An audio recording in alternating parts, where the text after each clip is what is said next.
the drought and the continuing civil war. I imagine a lot of the embassy staff, a lot of diplomats and aid workers will be worried, particularly those who've got personnel in Afghanistan, that if America does launch an attack, there will be repercussions.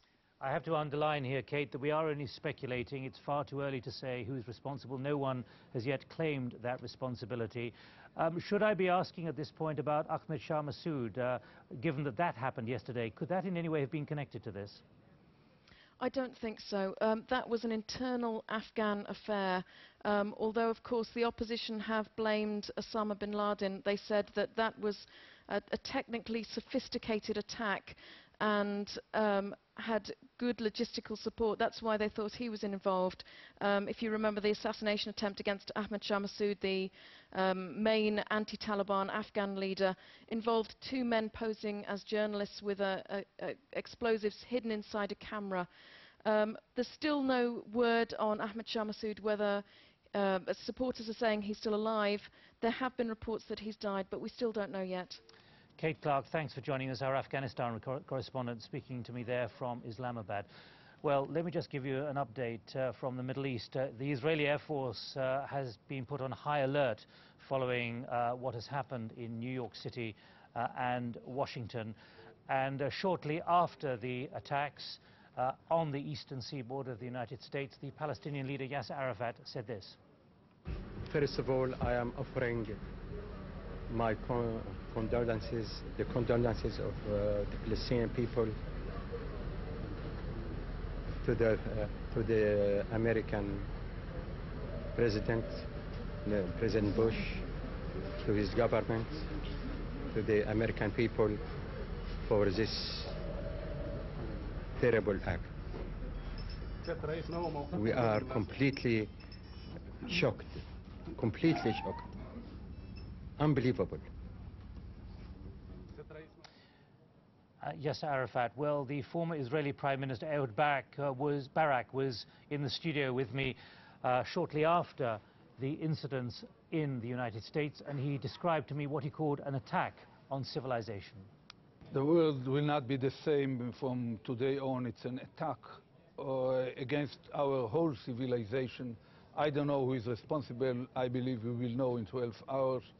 If it is a kind of bin Laden organization, and even if it's something else, I believe that this is the time to deploy a globally concerted effort led by the United States, the UK, Europe, and Russia against all sources of terror. The same kind of struggle that our forefathers launched against the piracy on the high seas. In your position as Prime Minister, Defense Minister, also formerly in the Army, were you ever aware of any incident planned like this? Not in the dimensions, but different elements where there clearly there was an attempt on the Twin Towers. A few years ago, there was an attempt to explode the Holland tunnel leading into Manhattan. But of this size and a simultaneous attack, I don't think that anyone had predicted it in advance. Is it something that security services, intelligence services could ever have got wind of? I'm not sure, but this is not the case. It really happened in front of our eyes, and the question is what should be done in regard to it in order to avoid it in the future. It's going to be a tough struggle.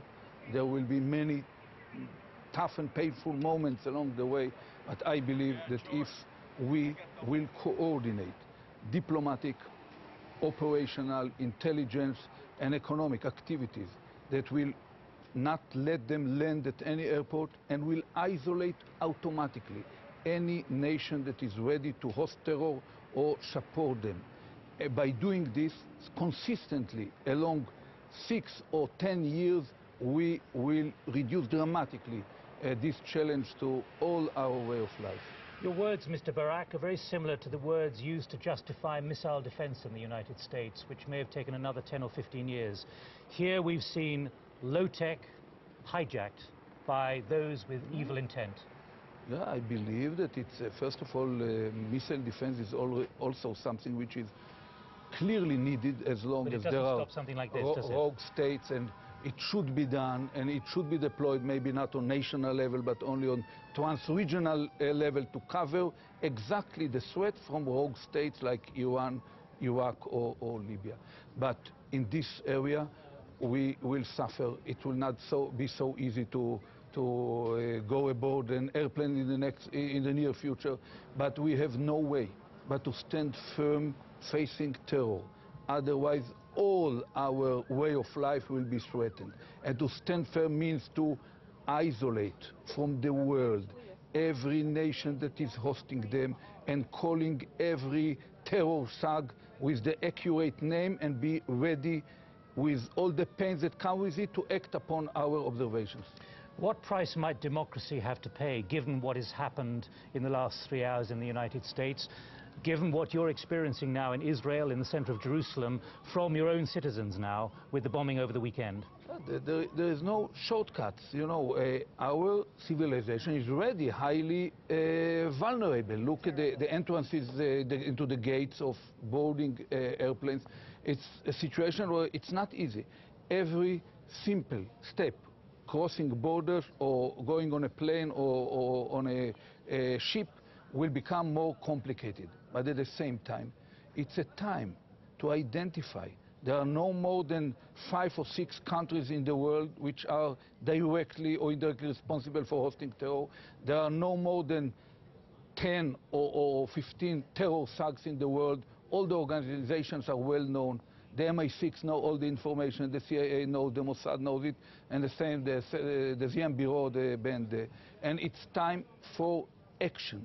Facing such an attack, we cannot but act. And these terror thugs and rogue leaders are highly skillful in identifying the slightest cracks in the wheel of power or power of will of the leaders of the free world. But let me press this point about democracy and the price democracy may have to pay, because you know very well that many passengers in the United States have long expected to be able to walk into an airport, get on a domestic aircraft unhindered within about 10 minutes of the plane taking off. Yeah.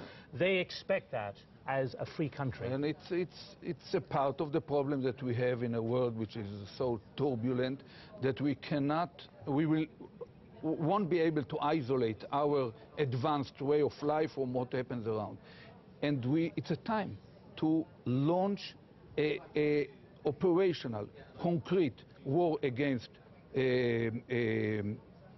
terror, even if it takes certain pains from the routine activities of our normal society. Now, Mr. Barak, you have deep problems, great attention in the Middle East at the moment, but you've used there a war against this kind of terrorism. What can be done? Because the great thing that is talked about by people like you, diplomats, politicians, world leaders, is preventing conflict before it happens. When you talk about a war, how do you take a war or a challenge or a struggle to those who are determined, through 3 or 4 people only today, to hijack 4 planes at least, as we know, hit the Pentagon, hit the World Trade Center, try and hit, we believe, somewhere else? How do you take a war to 4 people? I spent decades struggling terror, almost, you know, with my 10 fingers, together with a lot of colleagues all around the world.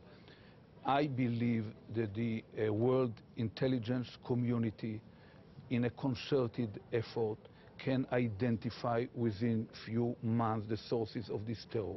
They can identify the places where they are deployed on Earth. Every such a place is within certain country. The bin Laden sits in Afghanistan.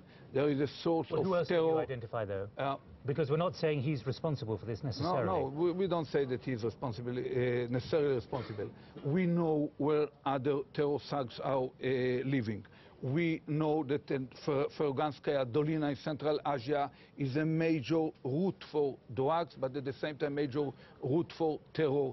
And I know that President Putin is highly committed to the struggle against terror, and I feel that he should be part of this international effort. I believe that the MI6 is highly capable. You have proven it along decades. Your own skills in standing firm politically and acting pointedly, operationally against terror. And we should cooperate with all, preemptively? both preemptive and by diplomatic means, namely rogue states. There are 5 of them: Iran, Iraq, Libya, North Korea. These kind of states should be treated as rogue states. And the same applies to even to leaders like Arafat. We heard him just recently condemning this. I praise him for this condemnation, but he personally is responsible for many terror events that happened in the last few years. Same happened in some other capitals in the Middle East. Former Israeli Prime Minister Ehud Barak speaking to me earlier, just after the incidents in New York and Washington, D.C. Let me just report to you that Israel has closed its airspace for 24 hours. The Air Force in Israel is on a higher state of alert, and also all Israeli El Al planes flying transatlantic to North America were immediately recalled and turned round in the air and brought back to Europe and to Israel. That's an internal national decision by the Israelis, although no one knows who is responsible for what has happened in the last 4 hours. Let's now go live to New York City, where our correspondent Jane Stanley now joins me. Jane, we can see behind you those plumes of smoke still rising from the World Trade Center, what's left of it. Describe the mood and the atmosphere and what you can see there. Well, as you can see, that is indeed where the World Trade Center was. I think many Americans here, New Yorkers, just cannot believe that when that plume of smoke goes, that landmark will not be there. And of course, the 50,000 people who worked in that building every day, we don't know their fate yet. Up and down behind me, you can see ambulances coming, frequently taking victims, injured. We don't know. There's almost a total news blackout. This part of the city is completely closed. But we do know the hospitals are taking in people with very severe burns and injuries from the debris that fell from around the World Trade Center with the initial planes colliding with the buildings. Of course, the area around the World Trade Center was evacuated when the towers themselves collapsed. But there's very much here a sense of not real panic, but of people wanting to get out of the city if they can. I saw huge streams of people walking uptown as far away as possible, and people coming out of buildings, people just almost totally evacuating the high-rise buildings. The Empire State, for example, nearby was also totally evacuated. So crowds of people on the pavement and wondering what on earth has happened. How can this have happened as well? Now, Jane, Rudy Giuliani, the mayor, has taken a very tough stand. He's evacuated the whole of the area. What else is coming out of City Hall?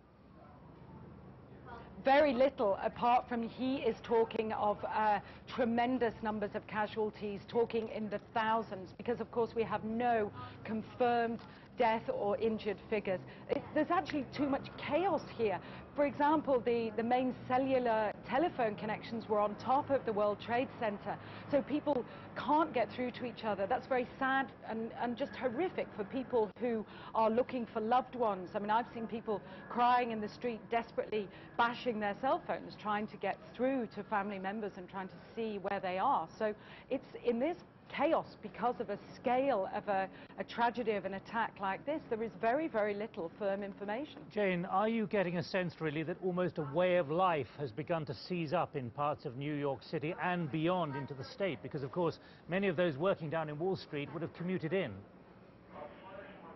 Totally, and this is something that is going to continue and get worse during the day. I mean, for example, Wall Street and the whole financial area and the whole downtown area is closed. Trading has been suspended on the New York Stock Exchange. And I know, because I live further uptown in New York, I'm going to be having to put people up in my apartment tonight because they won't be able to get down there to, it's most likely, to actually go home. People who need to get across the bridges and tunnels, people who would have perhaps been flying home after working here during the day or over the weekend, they can't get anywhere. The airports are closed. It is a city that is sealed in a way in this dreadful event. And what can one imagine about the way of life? In other words, the basics of life like sanitation, water and so on, because you are talking about an enormous area down there and people who have to service it all.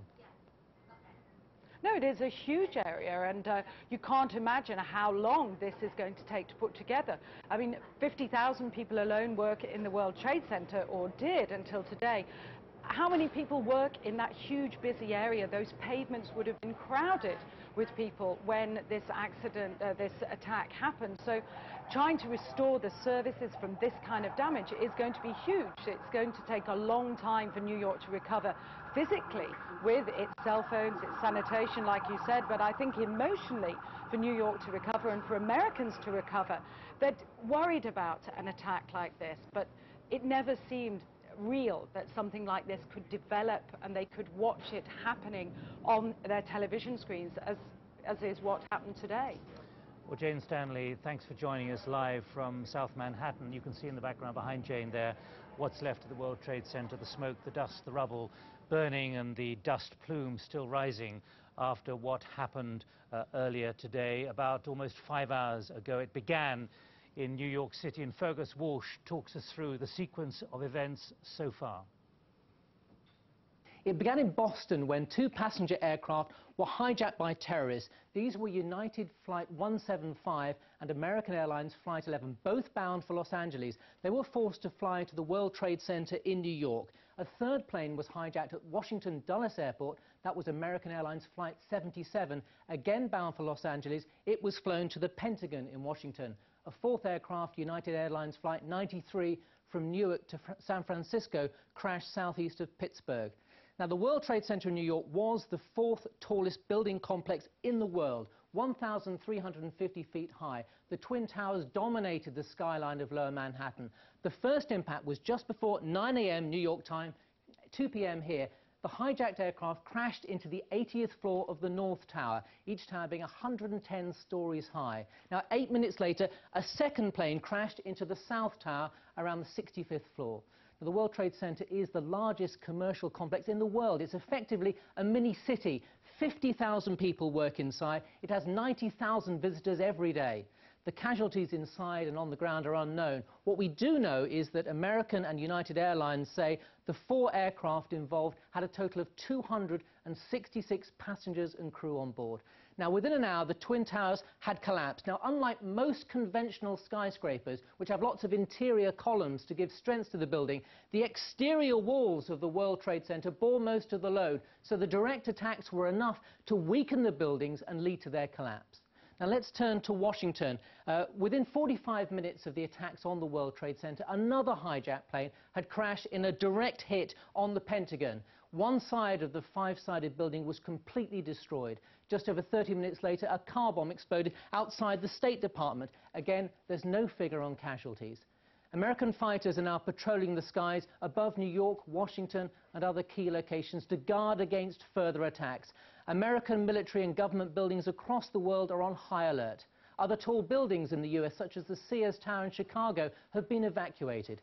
America's day of horror is still unfolding. Fergus Walsh with the unfolding events of the last 5 hours. Well, President George W. Bush was in Sarasota in Florida when the incidents began in New York City just before 9 local time. Then he flew north to Louisiana, and when he was there, he stopped at an Air Force base and made these promises to hunt down and punish those responsible for the attacks. Freedom itself was attacked this morning by a faceless coward, and freedom will be defended. I want to reassure the American people that the full resources of the federal government are working to assist local authorities to save lives and to help the victims of these attacks. Make no mistake, the United States will hunt down and punish those responsible for these cowardly acts. I've been in regular contact with the Vice President, Secretary of Defense, the National Security Team, and my cabinet. We have taken all appropriate security precautions to protect the American people. Our military at home and around the world is on high alert status, and we have taken the necessary security precautions to continue the functions of your government. We have been in touch with the leaders of Congress and with world leaders to assure them that we will do whatever is necessary to protect America and Americans. I ask the American people to join me in saying a thanks for all the folks who have been fighting hard to rescue our fellow citizens, and to join me in saying a prayer for the victims and their families. The resolve of our great nation is being tested, but make no mistake, we will show the world that we will pass this test. God bless. President George W. Bush making a statement in Louisiana at an Air Force base en route from Florida. It's uncertain what his plans are and whether he will be returning to Washington, given obviously the security alert. Now, let's look at what did happen when the second aircraft hit the World Trade Center around 9 o'clock in the morning in New York.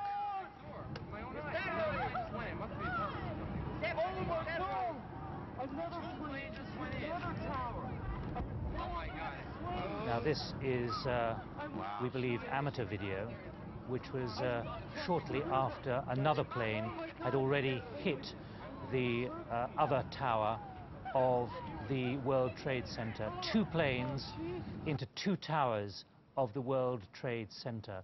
An extraordinary sequence of events around 9 o'clock during the morning commute, when up to 50,000 people were beginning to turn up for work in those enormous buildings, the prestige of New York City.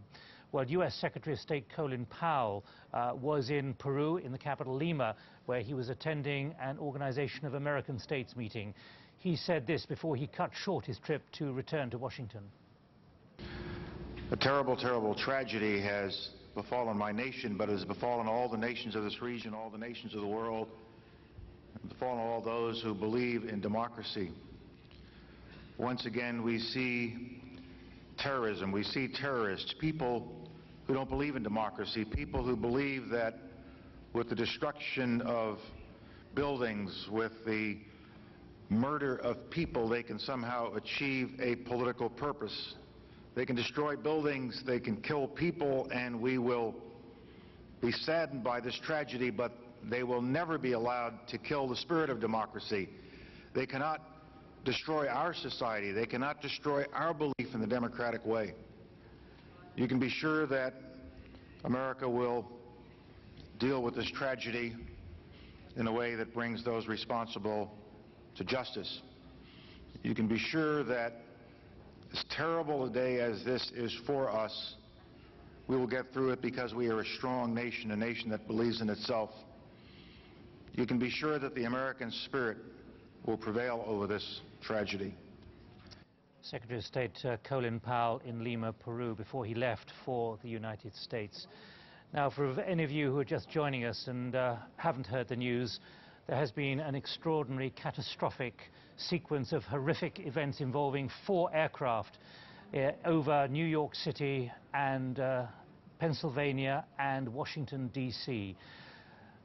One of the events took place with 2 aircraft apparently hijacked, both of them civilian aircraft en route or flying from Boston, which were flown directly into the World Trade Center in Lower Manhattan.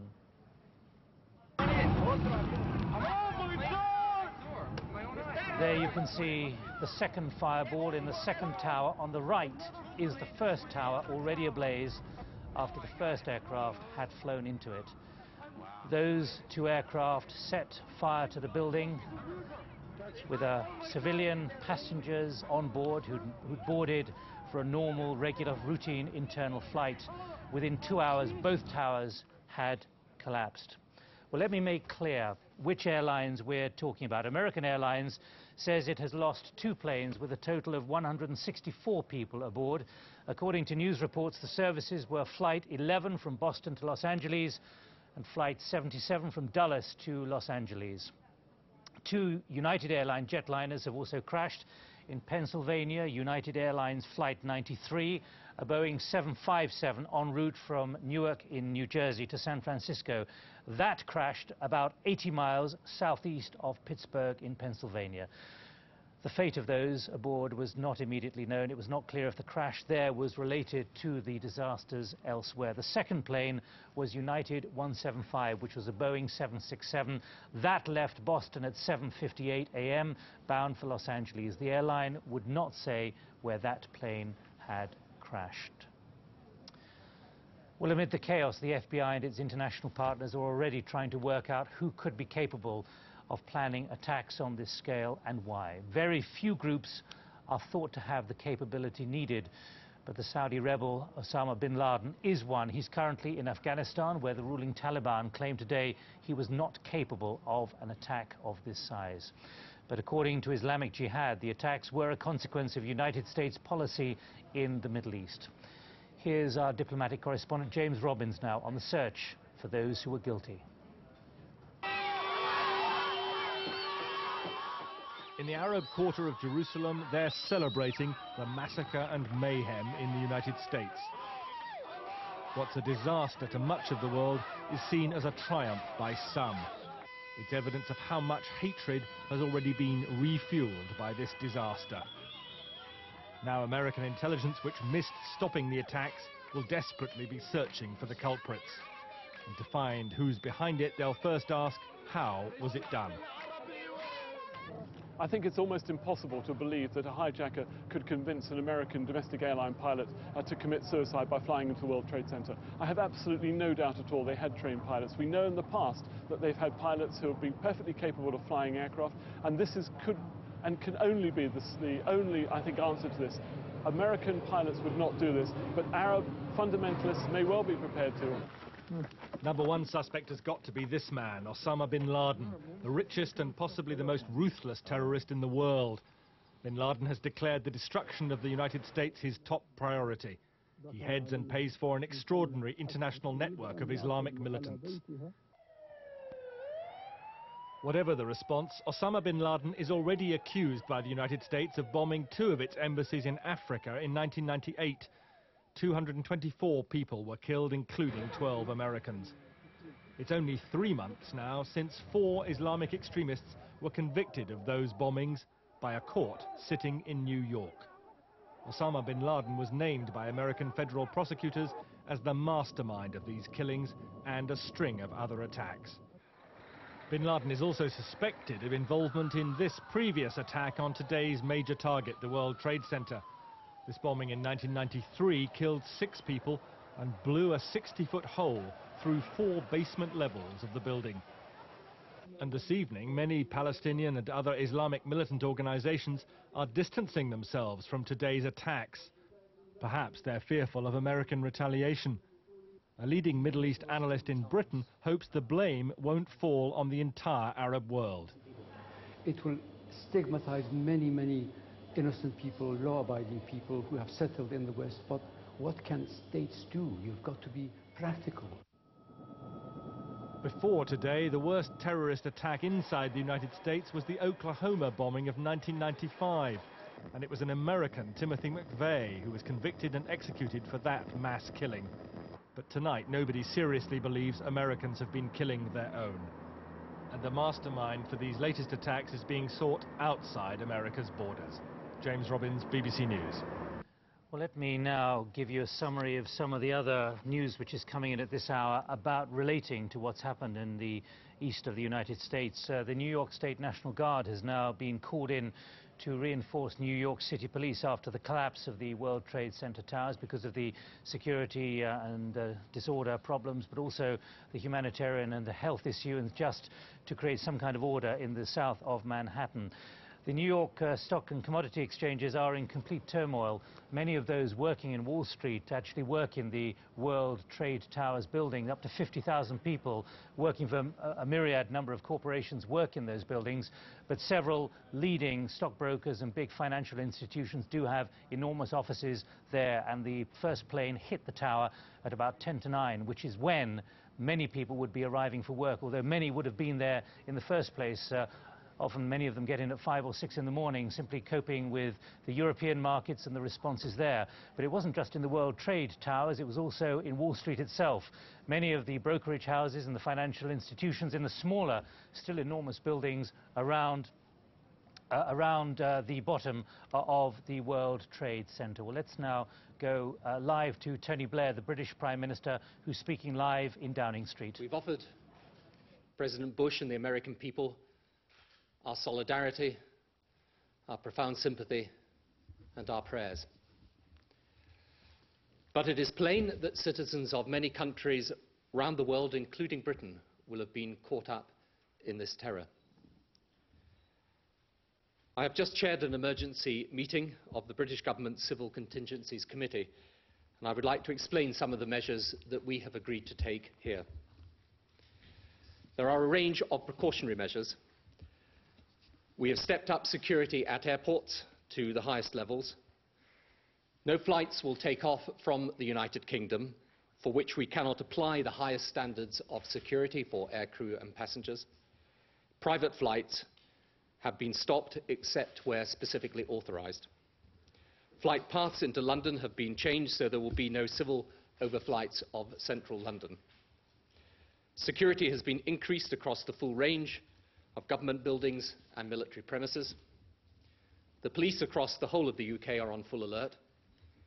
All our defence facilities around the world have been moved to high alert to ensure the protection of British service personnel. Advice is being given to major financial and business institutions about appropriate security measures. A number of other security measures have been taken, and of course we are in close touch with US, European and other allies, and are cooperating with them on issues of security. All relevant ministers remain in communication, and the committee, the Civil Contingencies Committee, will meet again tomorrow at 8 a.m. Obviously, some of these measures, not least the effect upon airports, will lead to some disruption, and I hope people understand that. But other than the specific measures we have taken, or that we have advised others to take, business and everyday life can continue as normal. As for those that carried out these attacks, there are no adequate words of condemnation. Their barbarism will stand as their shame for all eternity. As I said earlier, this mass terrorism is the new evil in our world. The people who perpetrate it have no regard whatever for the sanctity or value of human life. And we, the democracies of the world, must come together to defeat it and eradicate it. This is not a battle between the United States of America and terrorism, but between the free and democratic world and terrorism. We therefore here in Britain stand shoulder to shoulder with our American friends in this hour of tragedy, and we, like them, will not rest until this evil is driven from our world. Tony Blair there, the British Prime Minister, inside number 10 Downing Street, very sombre, confirming there that he, the Prime Minister, had chaired a meeting at the highest level, presumably with the intelligence staff, the defence staff, the defence chiefs, the Home Office, the Interior Ministry, and all the main agencies of state, underlining that Britain is taking a view that the risks are too great to take any chances whatsoever, particularly when it comes to civilian aircraft. Mr. Blair said that airport security will be now at the highest possible level. He said that there will be no flights from the United Kingdom without that highest security. But perhaps more significantly, he said flight paths of all civilian aircraft over London and, if I understood correctly, built-up areas will be redirected and no private planes will be given permission to fly. He also said that defense facilities will be, as he put it, on the highest state of alert. He underlined the urgency of all this by saying that the Civil Contingencies Committee, which is a crucial committee in the British government responsible for the managing of crises and emergencies, would be convened whenever it has to be convened given the security situation. That from Tony Blair, the British Prime Minister, a few minutes ago, underlining what he called draconian measures introduced, and he asked for public understanding of why they had to be introduced at this time, just 5 hours after an extraordinary series of horrific events involving 4 aircraft in the east of the United States. 2 symbols of America's enduring power there have been attacked. 2 hijacked planes crashed into the Twin Towers of the World Trade Center in New York, causing both buildings to collapse. This is the scene in New York City as the second plane hit the second tower. You can see there the fireball as the second tower was hit. The first tower was already ablaze after being hit by a first plane a few minutes earlier. We believe, and it's reported, that these planes had been hijacked. Then, a short time later, in Washington, a third plane crashed into defense headquarters at the Pentagon.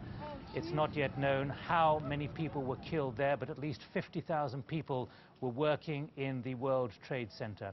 The 2 cities have now been plunged into chaos.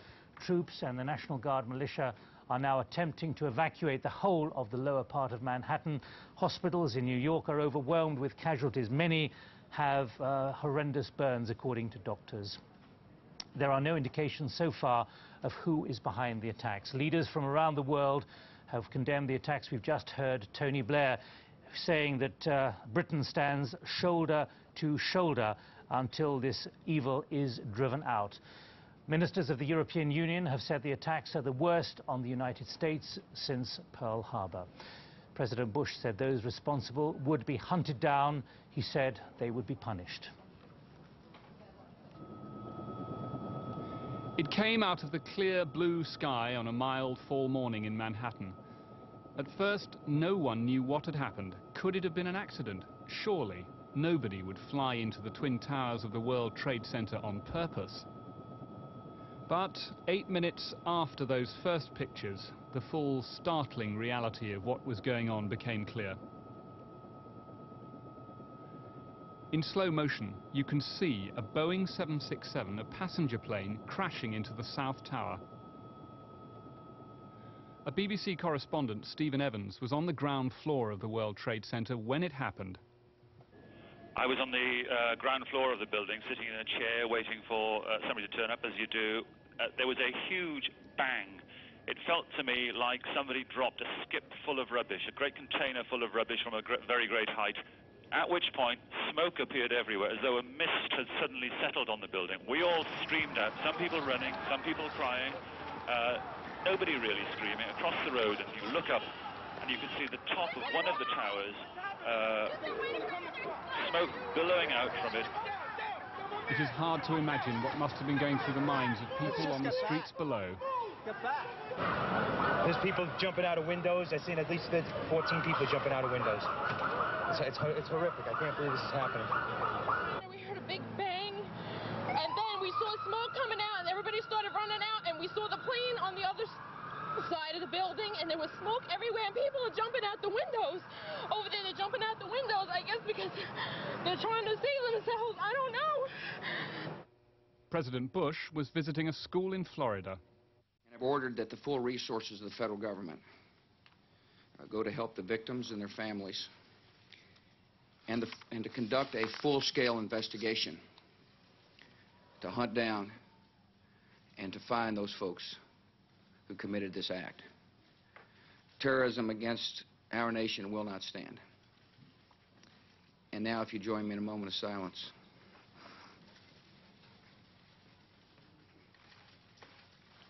May God bless the victims, their families, and America. Thank you very much. But it wasn't over, not by a long way. Almost as soon as the president had finished speaking, another airliner crashed on or near the Pentagon, the headquarters of the American Defense Department, causing panic in the nation's capital, Washington, D.C. The White House was evacuated, and there was what looked like an attack on the State Department, which runs American foreign policy. Back in New York, firefighters were in the basement of the World Trade Center, wondering if the building above them was safe. But the nightmare went on and on. And it was all live on American television.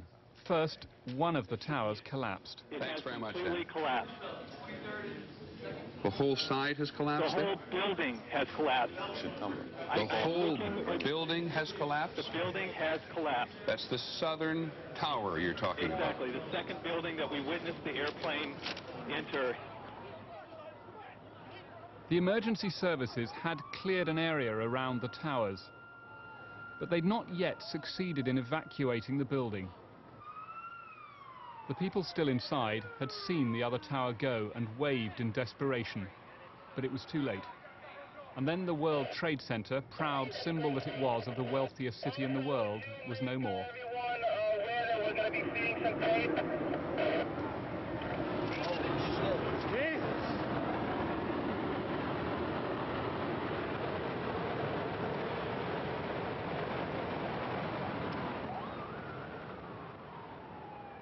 At that time of the morning, there would have been about 10,000 people in each tower of the World Trade Center and thousands more in the Wall Street financial district around it. The emergency services have been doing what they can all day, but they are overwhelmed by demand in an atmosphere of terror.